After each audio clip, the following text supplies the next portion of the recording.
कदे कदार जेड़ा ना राती 12-1 बजे जिस तरह ढोलक नहीं बजनी। अच्छा मैं तो सारी प्रॉपर इत्थे ड्यूटी होनी जी जी कोई रवायत नहीं पॉइंट ऑफ व्यू नाल कोई ऐसा जलवा वेखा होवे कोई ऐसा रूह परवर मंजर वेखा होवे कोई खौफनाक मंजर वेखा होवे। कामरान भाई असी ड्यूटी करने में 15 साल इत्थे हो गए न ते रात दियां भी ड्यूटियां आनियां ते दिहाड़ी दियां भी ड्यूटियां आनियां न ते इस हिसाब नाल राती भी रहना पैना है ते कदे कदार जेड़ा ना राती 12-1 बजे जिस तरह ढोलक नहीं बजनी अच्छा इस तरह आवाज़ां आनियां ते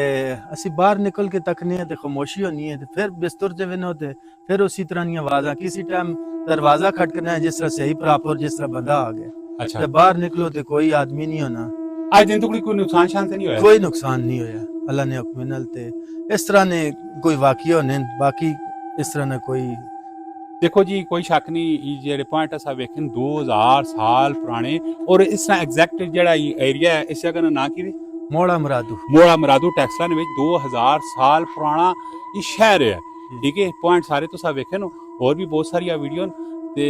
रैसी सिर्फ और सिर्फ रब ताला ना नाम बड़िया मखलूका पहले आईयां ने और कई चलिया गई ते कई चलिया विंसन ते अल्लाह तबारक व तआला तुसा ना असा ना ईमान उत्ते खात्मा करे।